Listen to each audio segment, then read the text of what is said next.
The greatest manhunt in Utah history began in 1913 when a copper miner named Rafael Red Lopez gunned down a rival and then ambushed the officers sent to bring him in. For weeks he eluded posses, hiding in the maze of Bingham Canyon's mines, striking from the shadows and slipping away like a ghost. His escape left 5 lawmen dead, a community in fear, and his name etched into legend as the desperado who defied the law and vanished into the West. Well, let's get into it, shall we? My name's Steven, and welcome to Wild West Deep Dives.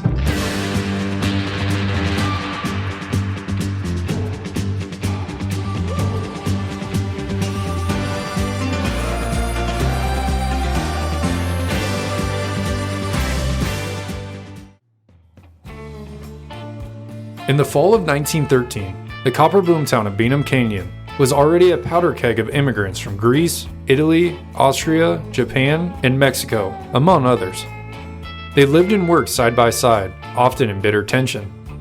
The Utah Copper Company had recently broken a massive strike by importing Mexican and Hispanic strikebreakers, which inflamed resentment among the European miners. Violence was common. Knife fights, shootings, and brawls were part of everyday life. Into this volatile atmosphere stepped Rafael Red Lopez. His past was shadowy. Some said he was born in Colorado to a Spanish father and an English mother, ran away to Mexico at 13, and spoke Spanish, English, and Italian fluently. Others only knew him as a tough miner with a quick temper and a ready hand for a knife or a gun. Earlier in 1913, Lopez had been arrested for stabbing another man in a fight, convicted of assault with a deadly weapon, and jailed briefly. But on the night of the 21st of November, 1913, Lopez's name was etched into infamy. Outside of a saloon in the Highland Boy district, Lopez shot and pistol-whipped fellow miner Juan Valdez during an argument. With anti-Hispanic hostility already running high, Lopez knew what awaited him if he stayed, the hangman's noose. He rushed to his boarding house, grabbed his Winchester rifle and some ammunition, and disappeared into the snowy canyons. A posse quickly formed, led by Bingham Police Chief John William Grant, Salt Lake County Deputies George Witbeck and Nephi Jensen, and Sheriff Julia Sorensen. They tracked Lopez's trail through the snow, eventually following it to the cabin of Edward and Rose Jones near Utah Lake. Rose, unaware she was feeding a fugitive, served Lopez beef, potatoes, and coffee before he slipped away. Moments later, the posse arrived.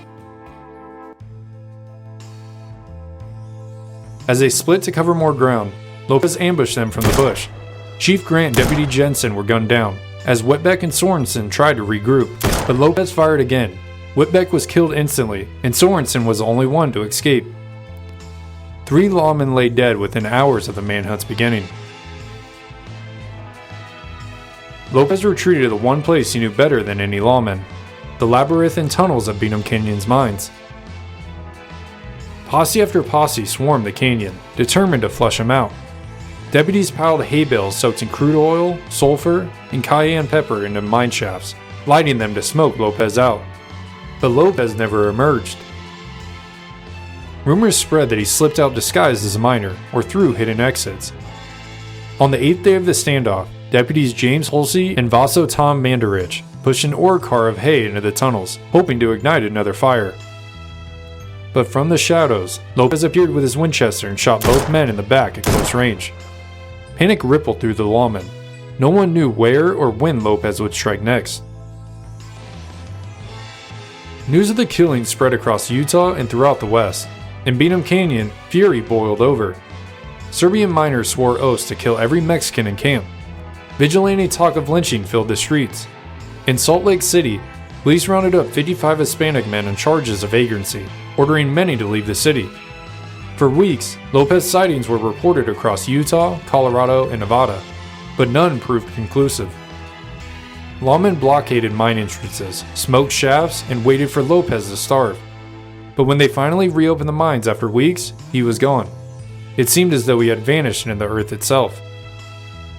For decades, Lopez became a ghost story, Utah's most infamous fugitive. The desperado had killed 5 officers and a civilian and simply disappeared into the mist. Some believe he died in the suffocating smoke of the mines. Others swore they saw him drifting across the desert or hopping trains. But nearly 90 years later, Salt Lake County officer Randy Lish stumbled across Lopez's story in a book. Shocked that so many officers had to die without justice, he launched his own investigation. Tracing leads across Utah and Texas, he discovered that Lopez had not perished in the mines at all. This uncovered that after fleeing Utah, Lopez became an outlaw along the Rio Grande, smuggling, robbing trains, and killing at least 30 more men. His bloody trail finally ended in 1921, when legendary Texas Ranger Frank Hamer, the same man who later brought down Bonnie and Clyde, set an ambush for Lopez and his gang. In the ensuing shootout, Lopez was killed along with several of his men.